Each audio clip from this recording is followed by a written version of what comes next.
Hey, what's up, mi gente? It's Anthony Rosa, the community finance coach, aka Mr. Remedy, and I'm super excited today on a special edition. We have a Money Monday session, protecting your assets, with my buddy Jerome Fenton. Jerome, welcome back. Good afternoon. How are you? I'm good, man. Thanks for having me back. I'm really happy to be here. Hopefully, we can drop some knowledge so people can learn a little bit more about how and why they should protect their assets. Yeah, absolutely. I know you're definitely going to be dropping a lot of knowledge. Today I want to do a kind of shameless plug on my badge, New Horizon in Autism. As an ambassador of New Horizon in Autism, if any friends or family that are watching have any family members with special needs, please reach out to me. I'd love to connect you with New Horizon in Autism, where they provide a lot of education and planning around any families with special needs. So, with that said, as a finance coach, my goal is to inspire, connect, and educate. And for those that are watching this Lunch and Learn, today I have my friend Jerome on the line. We're talking about protecting your assets. And, what does that mean, Jerome, protecting your assets when we're talking about it? So, protecting your assets could kind of fall into a ton of stuff, right? What you consider an asset or what the government considers assets, something that accrues value over time. That could be one, your person, you're an asset, right? So, you have to protect that, your home, your investments, your investment properties. So those are things that the government considers assets, and those are things that you should always try to have something to protect, insurance to help you protect that. And so with Goosehead, and Jerome, you're a very long time friend of mine for many, many years. You've worn different hats. How has those experiences prepared you to be an advisor? Let's talk about that first. For those that are watching and they're questioning their relationships with their advisor, over at Goosehead, with your past experiences, Jerome, how's that helped you with what you do now? Tell me about the industry. So, a couple things. I was a business owner before I did this. I'm a business owner now, but in different ways. I also worked for Surf Pro, which is a fire water restoration company. You probably see the commercials on TV. I've also Yeah. seen a ton of issues. I've been into a ton of homes where pipes have burst, Oh dishwasher no, crapped out and it's exploded all over, terrible. washing machine. I've seen half of a home, numerous homes burned down. I've seen people displaced for months while their home is being repaired. Oh So man, I can't when I imagine. talk to my when I talk to my customers, I'm talking to them from that aspect. Like, hey, listen, here's reasons why you should get that water backup coverage, or here's why you get that umbrella policy. It's better to have it and never use it than you need it and True. not have it, right? So I always Absolutely, have say that, that all the and I have time. and I always point different scenarios out, because most people don't think that they're going to go out for lunch, turn on their dishwasher, go out for lunch, and come back, and the dishwasher has flooded out their entire living room or kitchen or anything like that. And no one ever thinks that happens, but that's so common. It happens. It's happening right now somewhere in the world right now. I think so, and especially with the changes in weather, I'm finding that a contractor gave me a tip. He said, if you're ever gonna go on vacation, don't just shut the heat off. Keep the heat and the hot water running, because you don't want a frozen pipe. A broken frozen pipe costs more than just keeping your hot water and your house warm for the week that you're gone. He's 100% right. I even say go be a little bit more paranoid. Take antifreeze and pour it down your pipes. Put it in your toilet bowl so that it never That's freezes. a Because good tip already on this Lunch and Learn. What, taking some antifreeze? No yeah, one said that one. if you're gonna go away, just put it on your pipes and put it in your toilet. Even put it in the top where the tank is. Put some in there. It's not gonna harm it in any way, shape, or form. It only helps because it's not gonna let the water freeze. Because with you leaving, you might be going to sunny, hot Miami for a week and a half, but New York, New Jersey, the temperature drops down to 17 degrees. Everything starts freezing. Pipes, toilets, all those things, and Especially then in our area, yeah, it's what bound to happens happen. is it's 17 degrees for 2 days, and then wham, it's 40 degrees the next 2 days. Your Yeah, pipes just like today. expand. Exactly. Your pipes expand and crack, and then there goes. You're sitting in a We lot of things. encourage you to be proactive than reactive. For those that are Yep. watching this Lunch and Learn, we're talking about protecting your assets. Please like, comment, engage. If you're watching live, hashtag live, ask us any questions. Jerome, who's this for? Who are we trying to help? Everyone, homeowners, auto. If you own a car or lease a car, or finance a car, yourself. You always need. People forget that they're their biggest asset in their family, right? Them, their person. Not having life insurance or some sort of coverage on yourself can leave your family in a very, very bad way. And most of the time, if you're under 40 years old, life insurance, if you have no issues, technically is really reasonable in pricing. Sometimes $38, $40 a month. I just got off the line with a customer on Friday. He got $250,000 policy for himself. He's a young guy. He's just buying his first house, and he just wanted to get some coverage. $23 a month. So something like really cheap to help protect Not bad. himself. So those are biggest things. If you're a homeowner, these are things you want to look at, your homeowner's policy. Always review that. Always make sure every year that you're looking into getting the best possible thing for yourself, because people work really hard to get that down payment to buy that house. Then they work really True. hard to pay that mortgage on time every single month. Absolutely. Why not spend the extra couple dollars to make sure you're fully protected? So that's one of those things. This is kind of for everyone. If you have a car, let's best protect that car as possible as well. If you live in New York or New Jersey or in the tri-state area, accidents happen. You can drive up the Garden State and see 15 accidents in one day. And with New York constantly trying to figure out with their traffic issues, for those especially in the Northeast area, it's better to have and not need, and need and not have, right? Yep. So with the cost of everything going up, how does one keep their insurance going down? I mean, especially again in our area, I'm finding that people are getting dropped from coverage. Okay, so you touched on a couple points right there, and I want to kind of break them up a little bit. Yeah, so sometimes it's not always about. I blame the insurance industry for always low prices, right?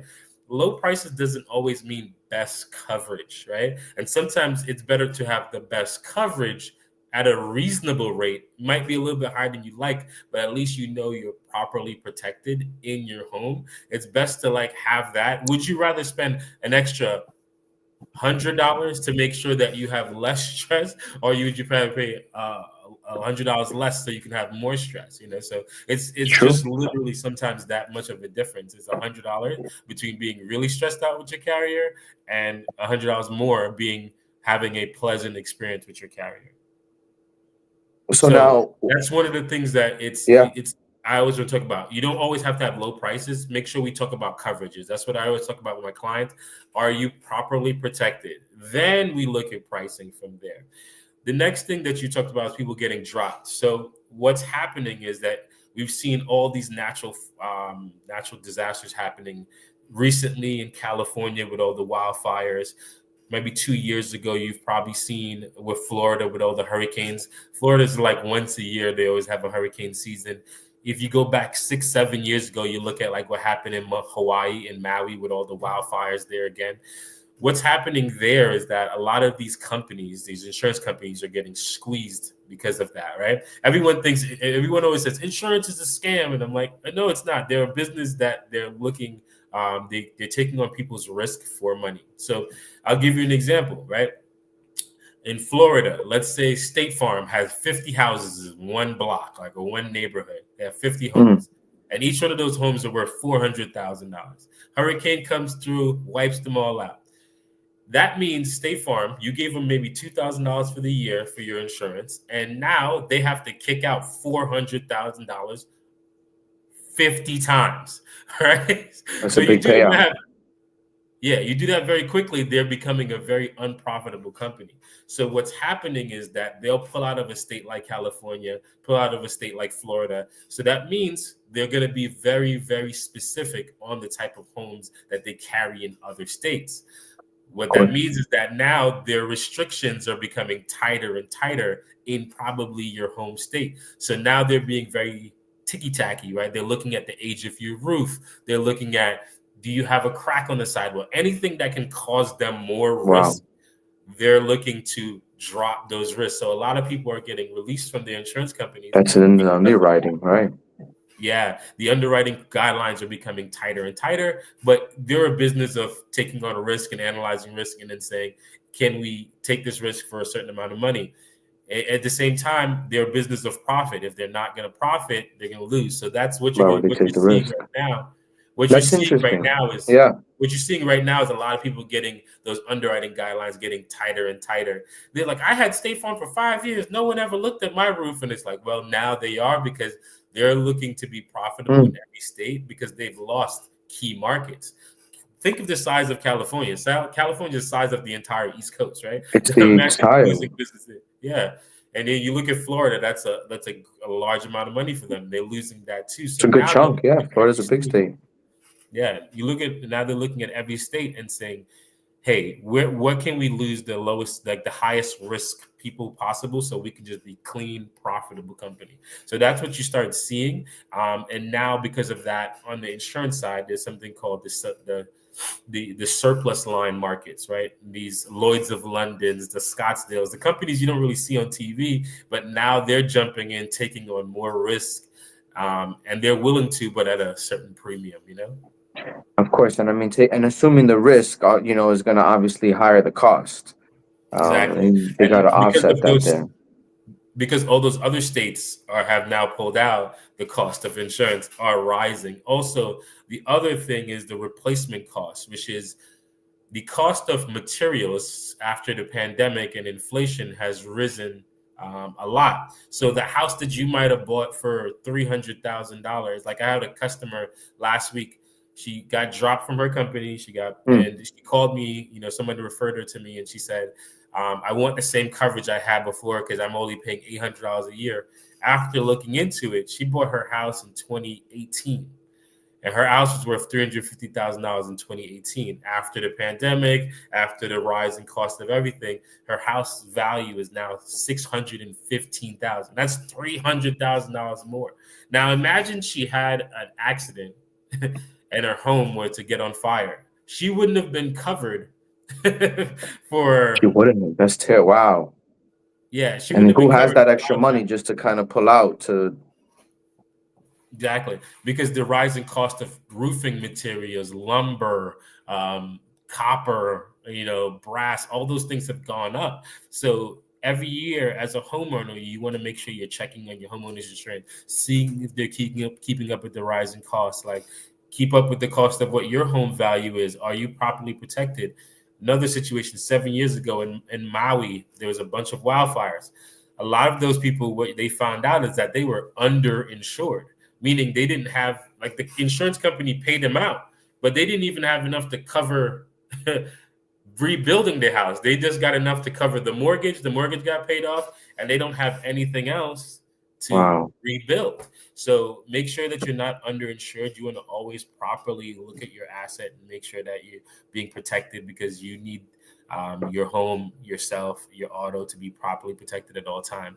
And sometimes the difference between properly protected and not protected is 50, 60, 70, $100. Like, it's not that much of a difference. Right. And then you're talking about a large gap in coverage that you're adding on for protection. Exactly. And to go back to my past experience, I'll give you a perfect example of why I'm so Yeah, tell diligent me. about my coverage. I was at ServPro, and I was going to Long Valley, New Jersey. It was a fire job, and I was going out there. She was a landlord. She lived in one side and rented out the other side. The home caught a fire. They had candles everywhere, lit the whole half of her house on fire. When I went there, checked on her, she was like, hey, here's my declaration page. What do I have covered for? And I was like, Here okay, we let me go. check. I checked, and she had a $20,000 deductible, meaning for the insurance to start the repair process, she had to put up Start anything. $20,000. And I was like, you have a $20,000 deductible. She's like, what? And she's like, I didn't know Didn't that. even know. This lady literally short. I can't never forget. She was like 5 feet. I'm like, you okay? And she like just hugged me, and then literally just started crying tears because no one had explained to her that she needed to have a lower Wow. deductible and better coverage. And since that's been etched in my mind, so all of my clients, I try to make sure that they know exactly what they're getting into. I explain it. If they have questions, I try to be as thorough as possible to make sure that they know, because I just have that lady etched into my mind every time. I'm just thinking, what if I give them crappy insurance? Would they end up like her crying to some I mean, random those are good girl? testimonials that, like, just unfortunately, you're trying to help. And in your industry, I mean, you probably see a whole bunch of different crazy things, and it sounds like you're empathetic for them. It's devastating. For me as a finance coach, when people, you put so much time into someone, or you're in the reactive phase, like, oh, I wish you didn't do this, or I wish you called me a year ago, right? You can take that wisdom and kind of help someone else make the better decisions. That's what it Yeah. sounds like. And I try to be proactive as much as possible up front, because again, those are things that people just need to understand. And I, like you said, I've seen a lot of little tricky things that other insurance agents do. They will say your deductible is only 3%. And you're like, oh, 3%, that sounds like a low number, right? But Of a 3% of million dollars, yeah, 3% of 600,000 bucks. That's like a $16,000. Like that's a lot of money. still a lot of So money. instead of Yeah, saying, "Hey, your deductible is $1,500, it's 1,000," if they want to go up to 2,000, I'm happy with that, because most people don't have 16 that's grand just ready and available to just pay for an insurance claim, right? So that's I true. try to make sure that I tell people, hey, listen, it's $1,000 deductible. It makes it a little bit higher, but it's better you have this than I give you that 1% or that 3% that other agent was trying to tell you about. And I explain that to people. And I've had plenty of people that's like, oh my God, that other guy never told me that what that 1% meant. And I'm like, yeah, this is why. I was like, you can go back to him if you want to go back and get the cheaper rate. Go for it. I don't feel comfortable giving you 3% unless you want that. And I make sure I notate that that's what they wanted. They wanted a high deductible.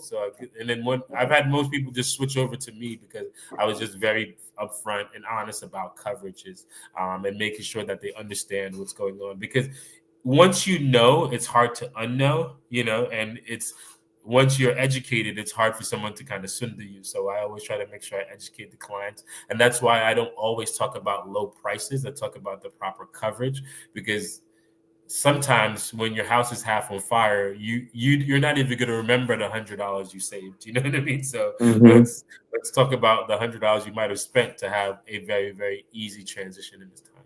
Yeah, I mean, and we're talking about just such, important taboo conversations right now, because we always think that it's not going to happen to us until it does. Yep. And And again, what most people think is not going to happen to them. The most basic home loss is a water loss, that your dishwasher crapped out and flooded out your whole house. That cost 7,500 minimum just for a restoration company to come and dry it out. Just to dry out. That doesn't mean replacement of anything yet. That just means drying it out. That's $7,500 just wow, walking into your house. So again, these are the things that most people don't think about. Like, that's not going to happen to me. Yeah, your dishwasher. How old is your dishwasher in your house? Do you know? It keeps right. working every day, so you just keep using it. You don't know when it's going to If it's go. not broken, don't fix it, right? Exactly.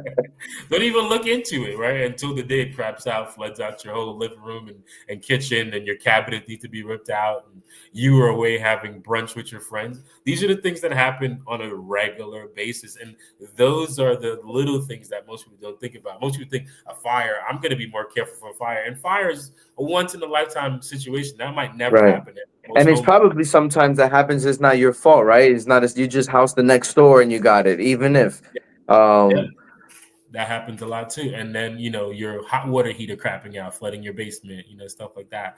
I always tell people, like, I sometimes try to overcover people, umbrella policies, flood coverages. Like, people don't understand that their homeowner's policy does not cover water from outside coming in their house. They're like, but I have home insurance. Well, you don't have flood insurance. That's a completely different thing. And I always try to educate as much as possible. So that's the as you key can word tell, right guys, there. As you could tell, I'm getting very passionate about this, and I can have these conversations all day long about protecting your asset. But remember, the first thing I would tell people: you are the biggest asset. Protect you first, then everything else around you. So, quick question for those that are watching. When was your last appraisal? And what is your deductible, right? Do you know what your declaration page, all those numbers mean? And uh, Jerome, how can somebody contact you if they wanted to get in touch? So you can always reach out to me again on all social medias. I am Jerome Fenton. You can reach out there. That's just I am Jerome Fenton. If you want to do that, DM me. My phone number that you can call 718 75 750-6296. That's 718-750-6296. I can help you out in New York, New Jersey, Connecticut. I'm licensed in, but I also work with a group of agents. If you're in different states, reach out to me anyway. I've worked with people in Georgia, in Michigan, in Florida, in California, and I've worked with a group of agents that we can work together to help you out and be this thorough with your homeowner's insurance. So those are the things that you can reach out. And also, I do something where I do a quick free review of your decoration page. I'll see, what your I just take a look at your declaration page. I do it for a lot of my friends and family. See if you're properly protected. See if there's any gaps in coverage that you might need. Do you need an umbrella? Do you have teenage drivers? Do you have three cars? Because a lot of people have teenage drivers on their auto policy, and they have a home policy but no umbrella coverage protecting that. So I always do a quick declaration page review and then seeing if there's other gaps in coverage. And again, that's something I give free of charge.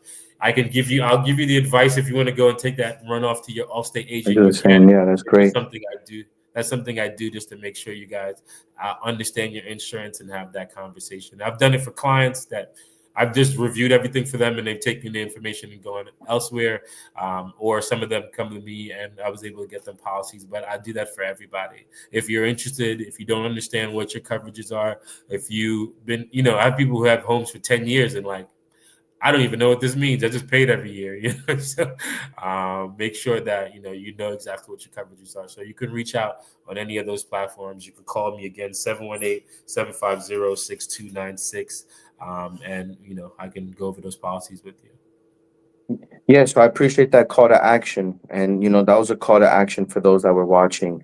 We want to encourage you. We want to be proactive. Me as a finance coach, I always find myself with banks, loan officers, CPAs, sending me clients that are trying to be proactive, right? And so they're not ready for certain things because of their credit.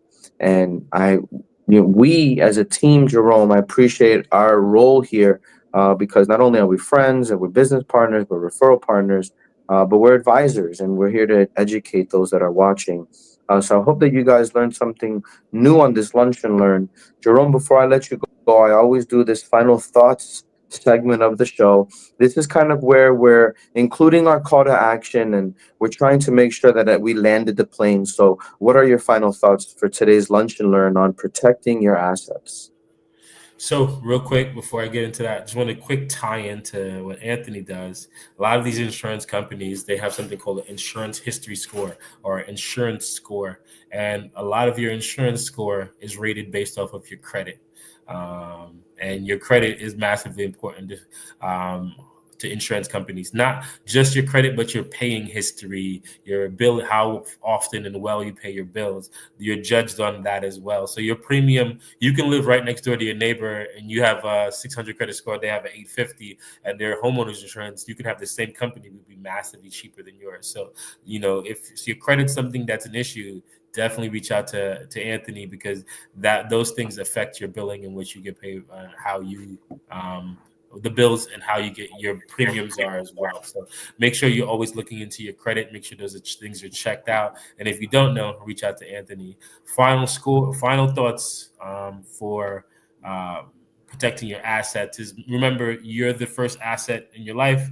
Second is everything else. So look at yourself. Are you protected? If something happens to you, will your loved ones be able to bury you, and benefit and pay off all the bills that you've accrued through your life.